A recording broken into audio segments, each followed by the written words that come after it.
साथियों नमस्कार, मैं आपका दोस्त जय डहरिया और आज हम देखेंगे कि यूडाइस प्लस पोर्टल में छात्रों की अपार आईडी कैसे क्रिएट करें। साथ ही हम समझेंगे कि पोर्टल में जो अपार मॉड्यूल ऐड किया गया है आखिर क्यों ऐड हुआ है, इसमें किन छात्रों की आईडी क्रिएट की जाएगी और किस प्रकार से जो अपार आईडी है वो क्रिएट किया जाना है। आज के वीडियो में इसकी संपूर्ण जानकारी हम देखेंगे। सबसे पहले हम समझ लेते हैं कि आखिर अपार आईडी क्या है और किन छात्रों की क्रिएट किया जाना है। तो इस संबंध में हम देखें तो लोक शिक्षण संचालनालय मध्य प्रदेश भोपाल के द्वारा 20 सितंबर 2024 को एक आदेश जारी किया गया जिसमें अपार आईडी निर्माण के संबंध में विस्तृत निर्देश दिए गए हैं। साथ ही इसमें बताया गया है कि अपार आईडी निर्माण हेतु प्रत्येक जिला शिक्षा अधिकारी को जिला नोडल अधिकारी बनाया गया है। अपार अर्थात automated permanent academic account registry. अब जो अपार आईडी है वो कक्षा 9 से 12 तक के समस्त छात्रों की निर्माण की जाना है। जैसे आप देख सकते हैं कि इसमें निर्देश दिए गए हैं कि यूडाइस प्लस पोर्टल पर आधारित कक्षा 9 से 12वीं में अध्ययनरत छात्रों की automated permanent academic account registry अपार आईडी बनाई जाएगी और इस संबंध में आपको कुछ कार्रवाई इसमें करना है, कुछ कार्य इसमें करना है। इसमें हम समझ लेते हैं कि अपार आईडी आखिर क्यों बनाई जा रही है। तो अपार आईडी छात्रों की उपलब्धियों जैसे परीक्षा परिणाम, समग्र रिपोर्ट कार्ड, छात्रवृत्ति, सीखने के परिणामों के अलावा छात्रों की अन्य उपलब्धियों को डिजिटल रूप से संग्रहित करने में सहायक होगी। अर्थात इनका जो डेटा है वो डिजी लॉकर में भी ट्रांसफ़र होगा। अब इसमें करना क्या है, जब अपार आईडी आपको निर्माण करना है तो इसमें महत्वपूर्ण निर्देश दिए गए हैं कि सबसे पहले छात्रों के जो पालक हैं उनसे आपको अनुमति लेना है। जैसे हम देखें तो इसमें विस्तृत निर्देश दिए गए हैं। प्रपत्र 2 में पालकों की सहमति आपको लेना है। प्रपत्र 3 में यूडाइस प्लस पोर्टल के माध्यम से अपार आईडी के निर्माण की प्रक्रिया बताई गई है और प्रपत्र 4 में जानकारी मांगी गई है। अब यहाँ पर सहमति पत्र की हम बात करें तो कुछ इस प्रकार से इसका सहमति पत्र आपको इस आदेश में मिल जाएगा। जैसे आप देख सकते हैं प्रपत्र 2, अपार आईडी बनाने के लिए छात्र के माता पिता कानूनी अभिभावक की सहमति। इसमें संपूर्ण जानकारी छात्र की आएगी जो सहमति दे रहे हैं, अर्थात छात्र के अभिभावक, उनका नाम यहाँ पर आएगा और उनके हस्ताक्षर भी यहाँ पर आपको लेना होगा। इस प्रकार से समस्त छात्रों के अभिभावक से पहले तो आपको सहमति लेना है और इसके पश्चात यूडाइस प्लस पोर्टल पर छात्रों की अपार आईडी क्रिएट करना है। अब हम देख लेते हैं कि अपार आईडी कैसे बनाना है। तो अपार आईडी बनाने के लिए सबसे पहले तो आपको यूडाइस प्लस पोर्टल किसी भी ब्राउज़र में ओपन कर लेना है। जैसे ही हम पोर्टल ओपन करेंगे तो कुछ इस प्रकार का इंटरफेस आएगा जहां लॉगिन फॉर ऑल मॉड्यूल्स, इस पर आपको क्लिक करना है और इसमें स्टूडेंट मॉड्यूल को आपको ओपन करना है। इसके लिए सबसे पहले आप स्टेट सेलेक्ट करें, इसके पश्चात गो पर क्लिक करें। जैसे हम गो पर क्लिक करेंगे तो एक नई टैब ओपन होगी जहां आपको अपने यूज़र नेम और पासवर्ड से इसमें लॉगिन कर लेना है। यूज़र नेम आपकी संस्था का यूडाइस कोड होता है और पासवर्ड जो भी आपके रजिस्टर्ड मोबाइल में पासवर्ड प्राप्त हुआ है वो पासवर्ड फिल करें। इसके पश्चात जो कैप्चा कोड दिया है इसे सेम फिल करके लॉगिन पर क्लिक कर दें। जैसे हम लॉगिन पर क्लिक करेंगे एक नया इंटरफेस हमारे सामने आएगा जहां 2024-25 का जो बॉक्स है इसे आपको ओपन कर लेना है। ओपन करने के बाद में आप देखेंगे कि लेफ्ट साइड में आप देख सकते हैं अपार मॉड्यूल इसमें ऐड किया गया है यूडाइस प्लस पोर्टल में। अब यहाँ पर ध्यान देने वाली बात है कि कक्षा 9 से 12 तक के जो छात्र हैं उनकी आईडी क्रिएट किया जाना है। तो कक्षा 9 से 12 अर्थात हाई स्कूल और हायर सेकेंडरी शालाओं के लॉगिन में ही अपार मॉड्यूल अभी ऐड किया गया है। इसमें पीएस या फिर जो एमएस स्कूल हैं उनके लॉगिन में अपार मॉड्यूल ऐड नहीं किया गया है। हो सकता है भविष्य में ऐड हो जाए, लेकिन वर्तमान में केवल कक्षा 9 से 12 तक के जो छात्र हैं उनकी अपार आईडी क्रिएट किया जाना है। तो जो हाई स्कूल हैं या फिर हायर सेकेंडरी स्कूल है उनके लॉगिन में ऑप्शन आए हुए हैं। अब हमने एक हायर सेकेंडरी शाला का जो लॉगिन है वो इसमें कर लिया है। इसके पश्चात हमें अपार मॉड्यूल पर क्लिक करना है। क्लिक करने के पश्चात यहाँ से आपको कक्षा का चयन करना है। अब चूँकि आपको पता है कि कक्षा 9 से 12 तक के छात्रों की अपार आईडी बनना है तो आपको जो भी कक्षा आपको सेलेक्ट करना हो वो कक्षा सेलेक्ट करें और सेक्शन सेलेक्ट करने के बाद गो पर क्लिक कर दें। जैसे हम एक कक्षा एक एग्जाम्पल के लिए ले लेते हैं और गो पर क्लिक करते हैं। क्लिक करने के बाद में आप देखेंगे कि यदि आपने छात्र की जनरल प्रोफाइल अपडेट नहीं किया है तो यहाँ पर अपार आईडी जनरेट के लिए ऑप्शन नहीं आएगा। साथ ही इसमें कुछ सावधानी हमें रखना है अपार आईडी क्रिएट करने से पहले।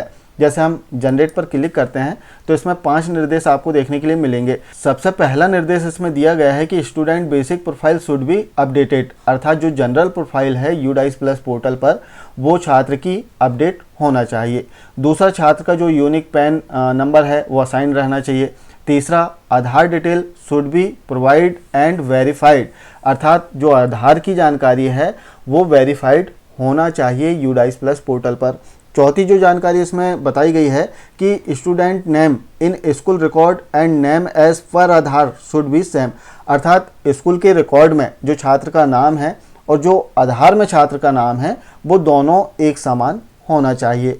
इसके पश्चात mobile number should be updated in the student profile, जो मोबाइल नंबर है वो स्टूडेंट की प्रोफाइल में अपडेट होना चाहिए। तो इस प्रकार से जो 5 इन्फॉर्मेशन इसमें दी गई है, इस आधार पर आप इसकी तैयारी कर लें, इसमें कोई कमी ना करें। अब इसे हम क्लोज करते हैं। अब जैसे मान के चलते हैं कि यहाँ पर जनरेट का ऑप्शन नहीं आ रहा है, तो कैसे आएगा? जब तक कि आप छात्र की जनरल प्रोफाइल अपडेट ना कर दें तब तक जनरेट का ऑप्शन इसमें नहीं आएगा। जैसे आप देख सकते हैं एक छात्र है, उसके सामने जनरेट का आ रहा है, इसकी हमने जनरल प्रोफाइल अपडेट कर दिया, लेकिन सेकंड छात्र के नाम के सामने जनरेट का ऑप्शन नहीं आ रहा। तो इसे लाने के लिए जैसे आप छात्र के नाम पर क्लिक करें, जैसे आप क्लिक करेंगे तो छात्र की जनरल प्रोफाइल ओपन हो जाएगी। इसे आपको ओपन करके सारी डिटेल फिल करके इसे सेव कर देना है। जैसे आप सेव करेंगे तो जनरल डेटा अपडेट सक्सेसफुली का मैसेज आ जाएगा। अब इसे हम क्लोज कर देते हैं।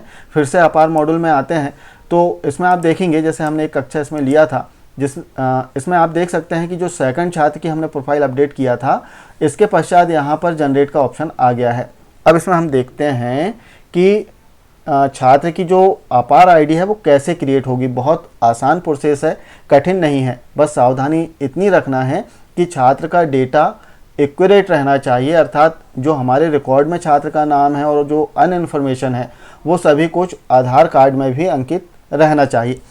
अब आधार आईडी क्रिएट करने के लिए सिंपली जो जनरेट का ऑप्शन है इस पर क्लिक करें। जैसे ही हम जनरेट पर क्लिक करेंगे तो एक नया इंटरफेस हमारे सामने आएगा, जहां पर आप देख सकते हैं कि छात्र का नाम दिया गया है, छात्र का PAN number, date of birth, वो सभी कुछ इन्फॉर्मेशन इसमें दी गई है।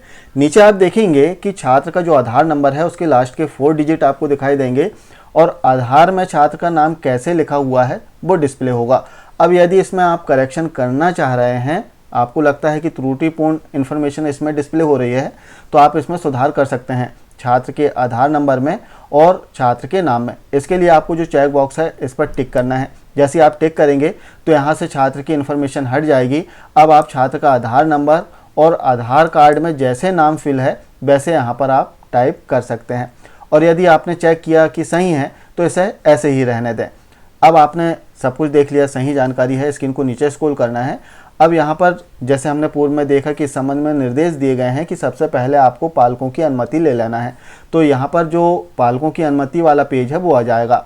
आई के बाद में आपको पालक का नाम, जो भी पालक अभिभावक हों उनका नाम लिखना है। यहाँ पर बताना है कि वो कौन है, फादर है, मदर है या लीगल गार्जियन है, जो भी हो वो आपको यहाँ पर सेलेक्ट करना होगा। इसके बाद में आप देखेंगे कि आइडेंटिटी प्रूफ एस, यहाँ से आप देख सकते हैं कि इसमें 5 प्रकार के डॉक्यूमेंट्स दिए गए हैं। तो चूंकि आधार से कर रहे हैं तो आधार सेलेक्ट कर सकते हैं या फिर अन्य जो दस्तावेज हैं वो भी आप सेलेक्ट कर सकते हैं यदि छात्र जो है वो अवेलेबल कराता है तो। और आइडेंटिटी प्रूफ नंबर, अब जैसे आप जो भी सिलेक्ट करेंगे, यहाँ आधार सेलेक्ट कर रहे हैं तो आधार नंबर आपको यहाँ पर फिल करना होगा, या फिर पैन नंबर फिल कर रहे हैं, सेलेक्ट कर रहे हैं तो पैन कार्ड का जो नंबर है वो यहाँ पर आपको फिल कर देना है।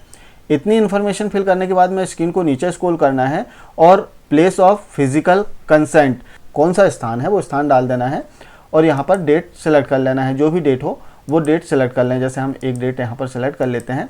इसके पश्चात आप देखेंगे कि जो भी संस्था प्रमुख रहेंगे उनका नाम आ जाएगा। सिंपली आपको सबमिट पर क्लिक कर देना है। जैसे हम सबमिट पर क्लिक करेंगे तो एक कन्फर्मेशन के लिए मैसेज आएगा कि are you sure you want to generate APAAR ID with, जिनका नाम हमने इसमें टाइप किया था, फिल किया था, जो भी गार्जियन है, फादर मदर, तो उनका नाम यहाँ पर डिस्प्ले होगा। आपको सिंपली कन्फर्म पर क्लिक कर देना है।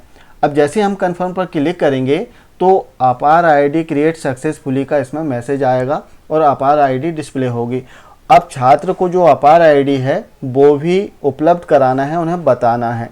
तो इस प्रकार से छात्र की जो अपार आईडी है वो हम अपने यूडाइस प्लस पोर्टल पर साला के लॉगिन से क्रिएट कर सकते हैं। तो आशा है अपार आईडी के संबंध में जो इन्फॉर्मेशन दी गई है आप समझ पाए होंगे और इससे आपको सहयोग जरूर मिलेगा। मिलते हैं कुछ इसी प्रकार की जानकारियों के साथ में नेक्स्ट वीडियो में। तब तक के लिए जय हिंद।